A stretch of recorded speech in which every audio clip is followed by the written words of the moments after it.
안녕하십니까? 오늘 하나님 말씀은 누가복음 1장 31절로 33절까지의 말씀이 되겠습니다. 보라, 내가 잉태하여 아들을 낳으리니 그 이름을 예수라 하라. 그가 큰 자가 되고 지극히 높으신 이의 아들이라 일컬어질 것이요, 주 하나님께서 그 조상 다윗의 왕위를 그에게 주시리니 영원히 야곱의 집을 왕으로 다스릴 것이며 그 나라가 무궁하리라. 아멘.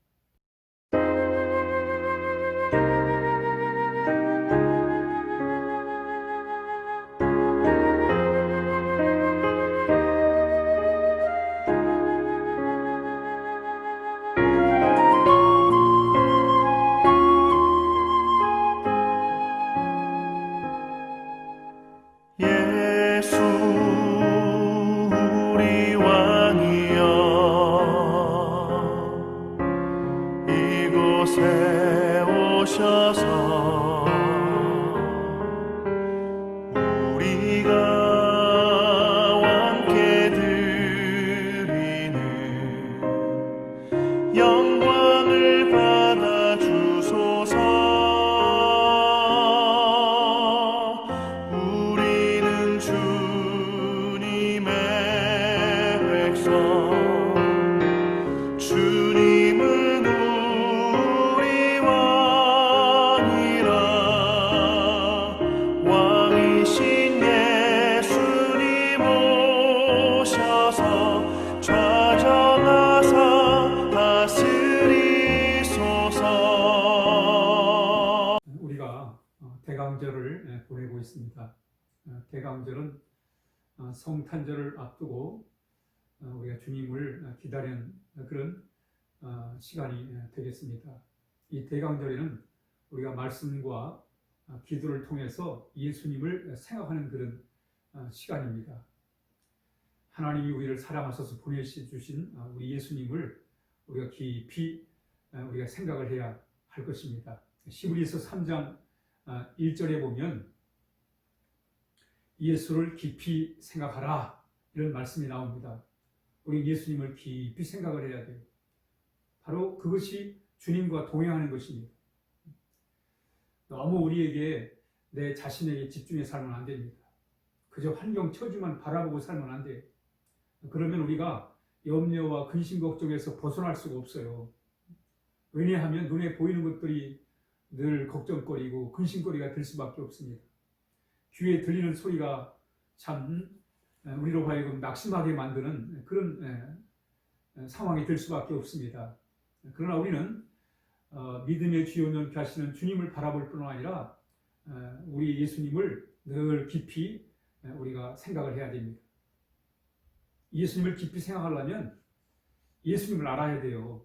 여러분, 우리가 지난날의 좋은 추억들, 아름다운 추억들을 우리가 이렇게 생각을 하려고 그러면 아름다운 추억이 있어야 되잖아요. 그래야 그 아름다운 추억들을 우리가 참 이렇게 다시 생각을 하고 또 그 생각을 통해서 우리의 마음에 또 기쁨도 즐거움도 우리가 누릴 수가 있게 되는 것입니다.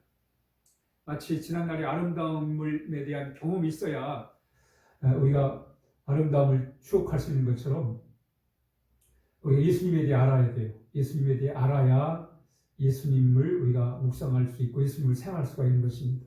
성경에는 예수님에 관하여 여러 참 방법으로 우리에게 예수님을 소개하고 있습니다. 예수님은 선한 목자다. 그렇습니다, 여러분. 우리 예수님은 선한 목자가 되셔서 우리를 인도해 주시고 보호해 주시는 분이란 말이죠. 우리는 선한 목자이신 예수님을 생각할 수가 있어요.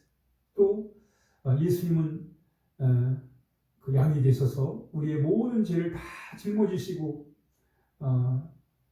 우리의 죄를 다 사해 주신 분이란 말이죠. 우리는 그 예수님을 묵상하는 거예요. 길이요 진리요 생명이신 예수님. 우리가 어디로 가야 되는지 어느 길을 가야 되는지 알지 못할 때 우리 주님께서 친히 길이 되신단 말이죠. 우리가 죽음의 두려움이 있을 때 예수님은 부활이요 생명이시기 때문에 그 예수님을 우리가 생각하면서 위로받고 또 희망을 얻게 되는 것입니다. 이렇듯이 우리 예수님을 알아야 우리 예수님을 깊이 생각할 수가 있습니다. 오늘 본문에 보면 천사가 마리아에게 이렇게 말을 해요. 보라, 네가 잉태하여 아들을 낳을 것인데 그 이름을 예수라 하라. 예수란 말은 우리의 죄를 사해 주시는, 저들의 죄에 대하여 구원하시는 분이시다라는 것을 바로 그 뜻이 바로 예수님입니다. 그러면서 그 예수님은 큰 자가 될 것이고 지극히 높으신 이의 아들이라 일컬을 것이다. 그리고 하나님께서는 그 조상 다윗의 왕위를 그에게 줄 것인데 영원히 야곱의 집을 왕으로 다스릴 것이다. 이게 무슨 말씀이냐면 예수님이 다윗의 후손으로 왕으로 오신다는 거예요. 바로 예수님은 왕으로, 다윗의 후손으로 왕으로 오신다. 우리 왕으로 오신 예수님을 우리의 마음에 모셔드리고 또 그분의 우리가 다스림을 받아야 하겠습니다. 성경은 예수님이 우리 왕으로 오실 것을 이렇게 예언을 하고 있습니다. 다윗의 후손으로 오실 예수님, 우리에게 왕으로 오실 예수님을 말씀하고 있습니다. 우리 예수님은 우리의 왕으로 오셨습니다. 우리 찬양할 때 예수님은 우리의 왕으로 이렇게 고백을 하게 됩니다. 예수님은 우리의 왕이십니다. 우리를 다스리는 분이세요. 하나님 나라의 왕이 바로 예수님이란 말이죠. 사사시대를 보면 사사시대의 특징이 뭐냐면 왕이 없으므로 다 각각 소견대로 이렇게 살았다 이렇게 말씀하고 있습니다. 왕이 없이 각자의 소견대로 삶으로 말미암아 사사시대는 그야말로 질수도 없고 참 그런 각자 다 스스로가 왕이 돼가지고 그래서 혼란스러운, 그러다 보니까 나라가 약할 대로 약했습니다. 그래서 블레셋의 침략, 미디안의 공격, 수없는 전쟁을 치르되 나라가 약하니까 왕이 없으므로 각자 자신들의 소견대로 살다 보니까 나라의 질서가 없고 나라가 약해져 버린 거예요. 이러므로 주위의 나라들이 이스라엘을 침략을 많이 했단 말이죠. 여러분, 우리 예수님을 우리의 왕으로 모시고 살아야 합니다. 내가 내 스스로 나를 이끌 수도 없고 나를 다스릴 수가 없습니다. 우리 예수님께서 왕이 되셔서 우리를 다스려 주셔야 됩니다. 우리 가정을 우리 예수님이 다스려 주시고 우리 사회와 또 이 나라를 우리 예수님께서 다스려 주셔야 됩니다. 그래야 바로 우리가 하나님의 복된 삶을 살아갈 수 있기 때문에 그렇습니다. 바로 예수님은 우리의 왕으로 오셨다.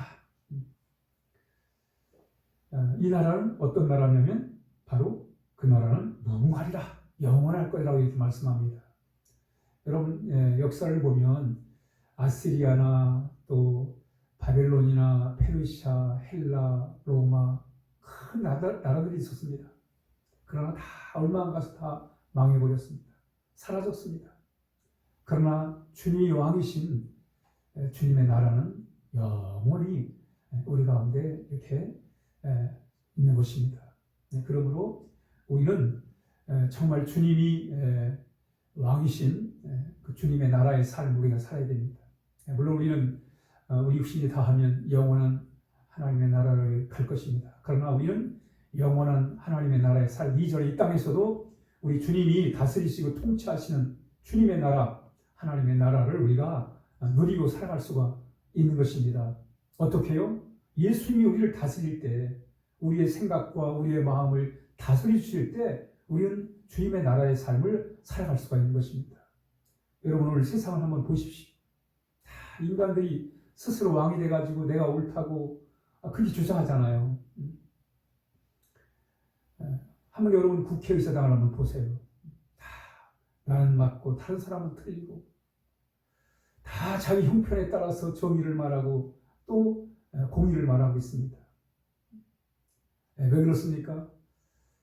주님의 통치를 받지 않으면 바로 그런 혼란을 가져올 수밖에 없는 것입니다. 선과 악의 기준을 인간 스스로가 결정을 하고 그리고 내가 맞다고 내가 옳다고 이렇게 하는 것입니다. 그러니까 10사람은 10사람 다 각자 정의가 다 달라요. 왜? 자기 선택적인 바로 정의를 내리기 때문에 그렇습니다. 그러나 그러므로 우리는 우리 예수님이 우리를 다스리셔야 돼요. 길이요 진리요 생명이신 예수님이 우리를 통치하시고 다스릴 때 우리는 겸허하게 이해와 양보와 서로가 섬김을 통해서 주님의 나라의 삶을 살아갈 수가 있는 것입니다. 여러분, 그 나라는 영원한 나라입니다. 특별히 주님이 통치하신 나라는 바로 평강의 나라입니다. 왜냐하면 예수님은 평강의 왕이세요. 시므리 7장 2절에 먼저는 의의 왕이요 그 다음은 살렘 왕이니 곧 평강의 왕이라. 우리 예수님은 의로운 분이세요. 의로움으로 통치하시는 분이십니다. 공의와 정의로 통치하는 분이 예수님이세요. 뿐만 아니라 평강의 왕이세요. 우리 주님은 평강으로 우리를 다스립니다. 그러므로 하나님의 나라는 먹고 마시는 것이 아니라 성령 안에서 의와 평강과 기쁨이다. 이렇게 말씀합니다. 바로 왕으로 오신 예수님을 우리의 마음에 모심으로 말미암아 우리가 의로운 삶, 평강의 삶, 그리고 기쁨의 삶을 우리가 살아야 할 것입니다. 오늘 하루도 우리 주님이 우리를 다스려 주십시오라고 기도를 해야 하겠습니다. 기도하겠습니다. 하나님 아버지, 왕으로 오신 주님, 우리를 다스리시고 우리를 인도하여 주시옵소서. 주님이 우리의 생각과 마음을 다스리셔서 온전히 주님과 동행하는 하나님 삶을 살게 하여 주옵소서. 예수님의 이름으로 기도하옵나이다. 아멘.